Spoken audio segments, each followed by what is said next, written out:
दोस्तों, मैं आपका अपना Vikas Kumar educational channel MOP education में आपका हार्दिक स्वागत करता हूं।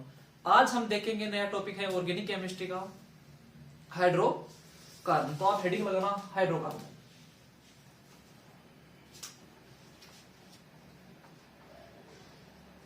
हाइड्रोकार्बन, ठीक है। हाइड्रोकार्बन हमारे पास टू टाइप के होते हैं, ठीक है। एक होते हैं हमारे पास सैचुरेटेड,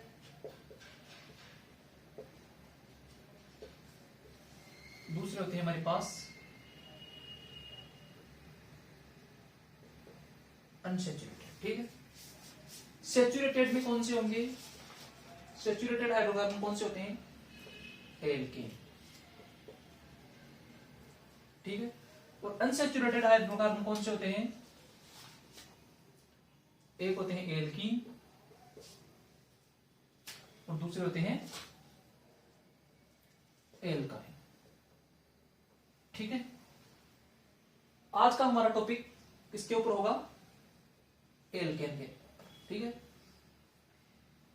एल्केन के अंदर सभी कार्बन कौन से जुड़े हुए होंगे? सिंगल बॉन्डेड, यानी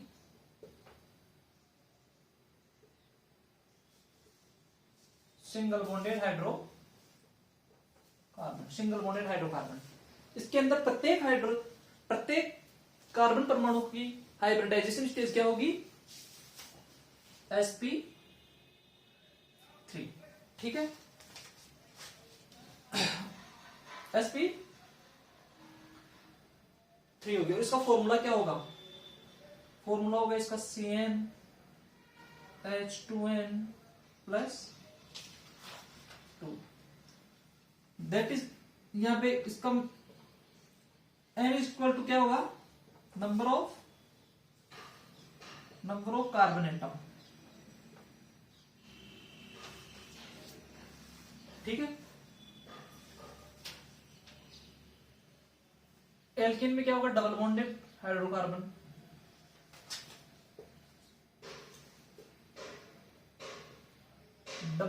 हाइड्रोकार्बन, इसकी हाइब्रिडाइजेशन स्टेज क्या होगी? sp2 होगी। उसका फॉर्मूला क्या होगा? CnH2n होगा और यहाँ n इक्वल टू क्या होगा? नंबर ऑफ कार्बन एटम, ठीक है। यहां हमारे पास है एल्काइन है, एल्काइन में ट्रिपल बॉन्डेड होगा,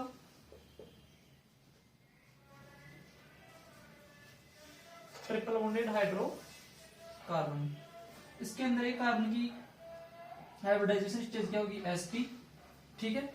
इसका फॉर्मूला क्या होगा? CnH2n-2, ठीक है। तो आप एक बार इसे नोट करो, उसके बाद हम आज का प्रॉपर टॉपिक स्टार्ट कर रहे हैं, एल्कीन। तो आप एक बार इसे नोट करो। हाँ, तो दोस्तों आज का हमारा टॉपिक क्या है? एल्केन, ठीक है। एल्केन के अंदर हम क्या देखेंगे? सबसे पहले फॉर्मेशन ऑफ एल्केन, ठीक है। तो आप लिख लेना method of preparation,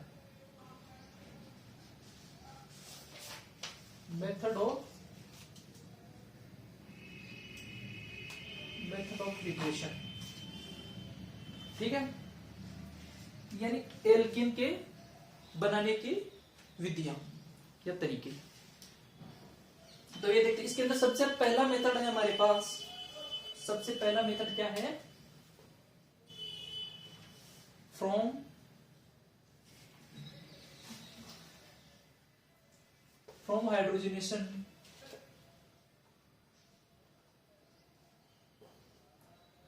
hydrogenation of unsaturated hydrocarbon,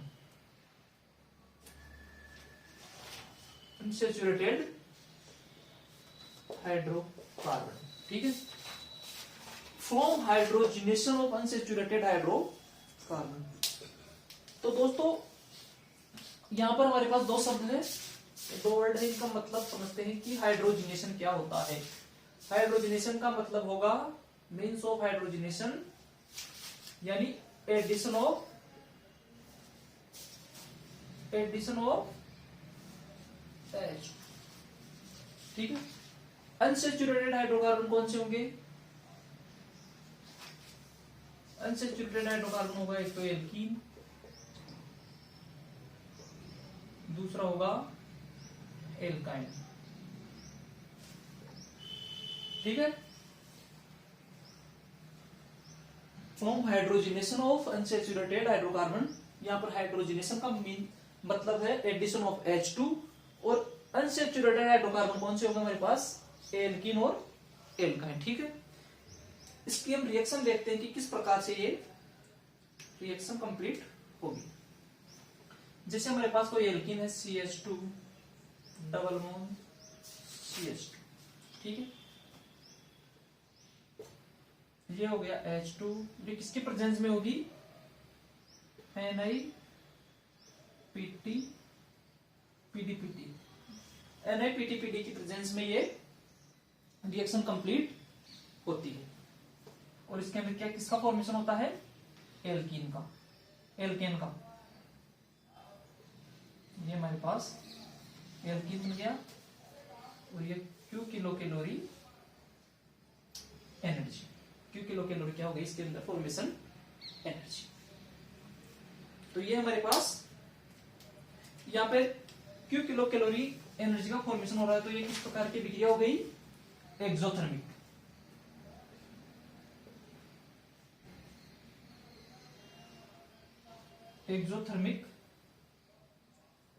exothermic reaction, ठीक है दोस्तों।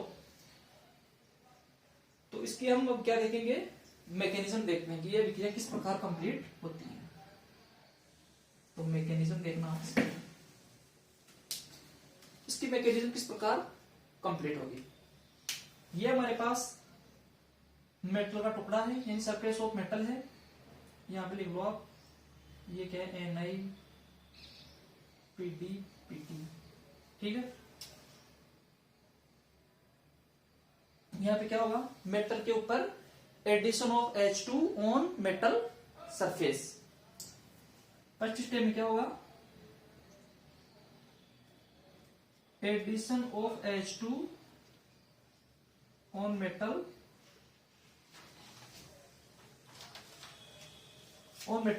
Surface, addition of H2 on metal surface. तो यहां पे ये H2 है, ठीक है। यहां से बॉन्ड रिमूव होगा और यहां पे बॉन्ड फॉर्मेशन होगा। ये प्रोसेस इक्वली चलता रहता है। तो इसके बाद क्या? इसके बाद किसका फॉर्मेशन होगा हमारे पास? ये हमारे पास मेटल है, और ये मेटल के ऊपर H और H है, ठीक है। इसका फॉर्मेशन होने के बाद क्या होगा? Absorption of alkene on metal surface.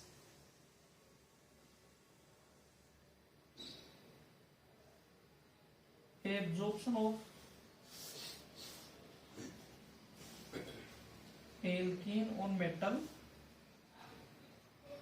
Surface. Next process, next step में क्या होगा? Absorption of alkene on metal surface, ठीक है। तो ये हमारे पास मेटल है, ये हमारे पास H है, ये H है, और यहाँ पे CH2 डबल बॉन्ड CH2 का एब्जॉर्प्शन हो रहा है, ठीक है। इसके बाद किसका फॉर्मेशन हो जाएगा?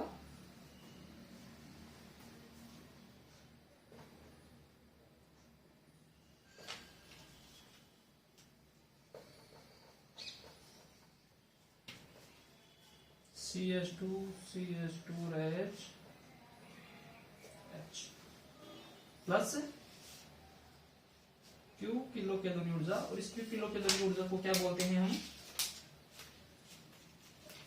Heat of hydrogenation. उसको क्या बोलेंगे? हीट ऑफ हाइड्रोजनेशन,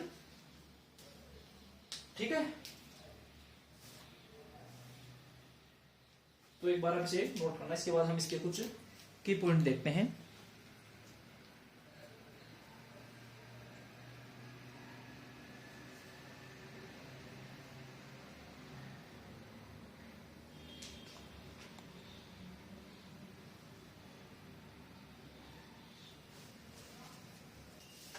हमारे पास कुछ क्या है, की पॉइंट,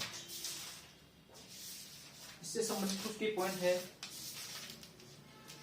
इसके अंदर पहला की पॉइंट है कि इसके अंदर क्या होगा, हाइड्रोजन का सिनेटिशन,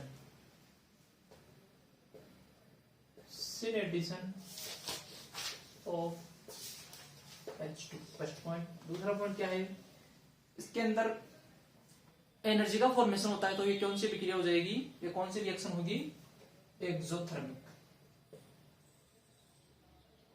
एक्सोथर्मिक रिएक्शन। और जो इसके अंदर जिस एनर्जी का फॉर्मेशन होता है, जिस रूप में एनर्जी का फॉर्मेशन होता है, उसको क्या बोलते हैं, heat of hydrogenation, heat of hydrogenation. इसके अंदर कौन सी कैटलिस्ट का प्रयोग होगा, ये कौन सी कैटलिस्ट का यूज होगा, कैटलिस्ट कौन सा होगा, Na, Pd और Pt, ठीक है।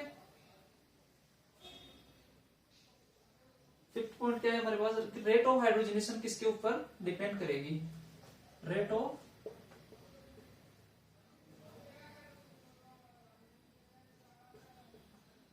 हाइड्रोजनेशन किसके ऊपर डिपेंड करेगी, ये inversely proportional is equal to steric hindrance.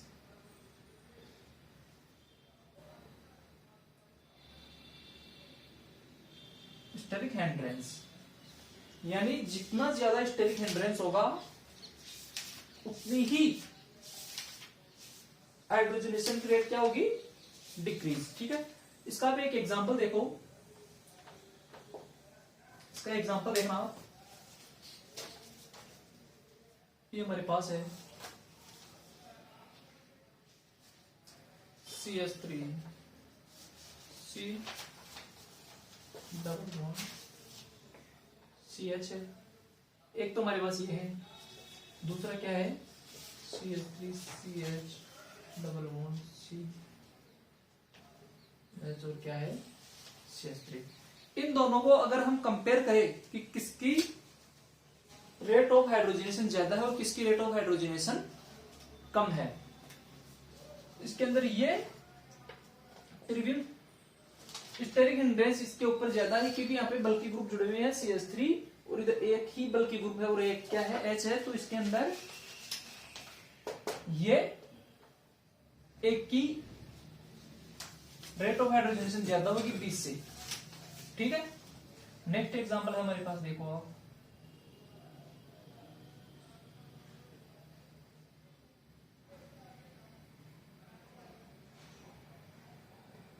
ठीक है।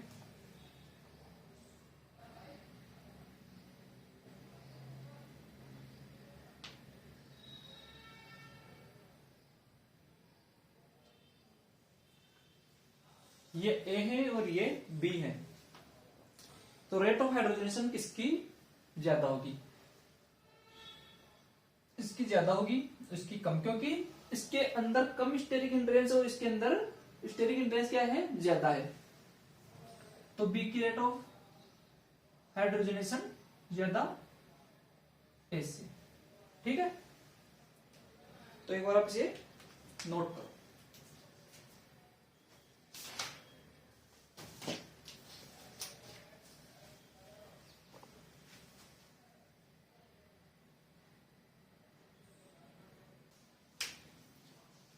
अब नोट लगा के एक पॉइंट लिखना, नोट के अंदर ये रिएक्शन लिखना, ये हमारे पास बेंजीन है,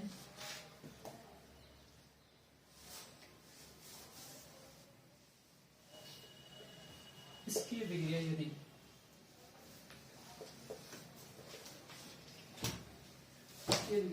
H2 किसी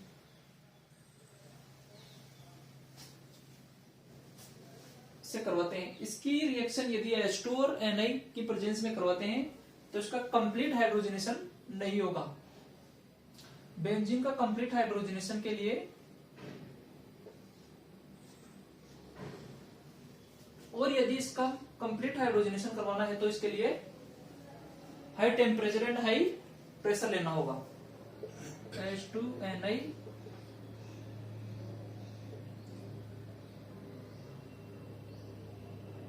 हाई टेम्परेचर या हाई प्रेशर देंगे तभी बेंजीन का कंप्लीट हाइड्रोजनेशन होगा। ठीक है, तो आप ये नोट के अंदर ध्यान रखना। नोट के अंदर ये तो है पहला पॉइंट। दूसरा पॉइंट क्या है कि यदि हमारे पास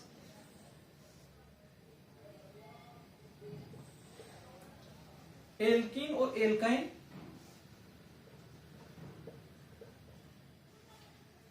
दिया हुआ गिवन हो तो सबसे पहले एल्काइन का हाइड्रोजनेशन होगा, उसके बाद एल्कीन का हाइड्रोजनेशन होगा, क्योंकि इसके अंदर स्टेरिक इंटरेस्ट एक हाइड्रोजन है इसलिए कम है और इसके अंदर दो हाइड्रोजन है तो स्टेरिक इंटरेस्ट ज्यादा है। तो इसके अंदर सबसे पहले किसका होगा, बी का, और उसके बाद एक हाइड्रोजनेशन। ठीक है,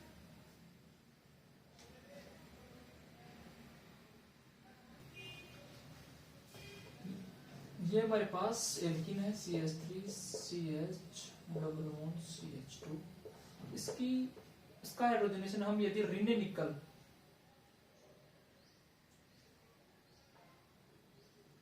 निकल के प्रेजेंस में करवाते हैं तो ये विक्रिया कौन से टेम्परेचर पे हो जाती है, रूम टेम्परेचर। ऋण निकल की प्रेजेंस में विक्रिया रूम टेम्परेचर पर भी कंप्लीट हो जाती है।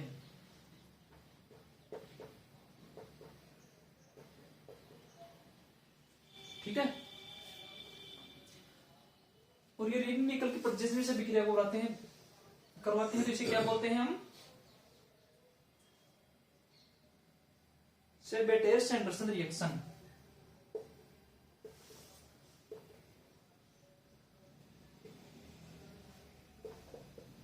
सेबेटेयर-सैंडरसन रिएक्शन। ध्यान रखना आप कि यदि एल्कीन की विक्रिया, एल्कीन की रिएक्शन ऋण निकल की प्रेजेंस में करवाई जाती है तो यह विक्रिया ये रिएक्शन रूम टेम्परेचर पर भी कंप्लीट हो जाती है। इसको हम कौन सी विक्रिया बोलते हैं, सेबेटेयर-सैंडरसन रिएक्शन। ठीक है, सेबेटेयर-सैंडरसन रिएक्शन। तो आप एक बार इसे नोट करो। अब हम देखते हैं कि एल्काइन का पार्शियल हाइड्रोजनेशन करवाने के लिए कौन से कैटालिस्ट का उपयोग करते हैं। तो आप लिखना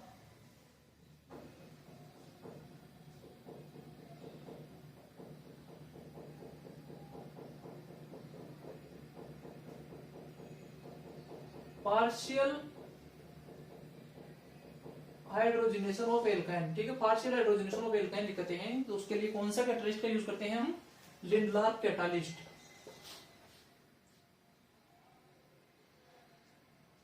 लिंडलार कैटालिस्ट। ठीक है, लिंडलार कैटालिस्ट का हम यूज करते हैं। लिंडलार कैटालिस्ट क्या होगा,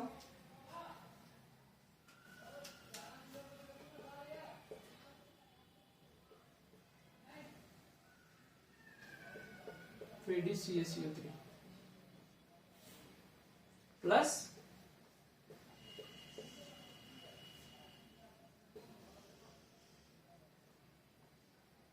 क्विनोलिन। ठीक है, क्विनोलिन क्या होता है,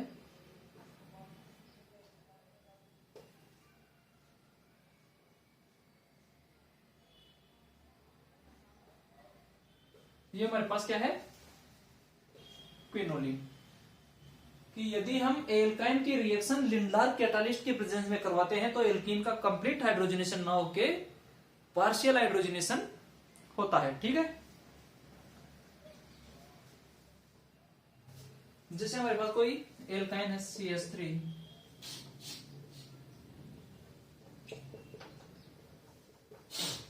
ठीक है, इसके ऊपर हम क्या लेते हैं, लिंडलार कैटालिस्ट।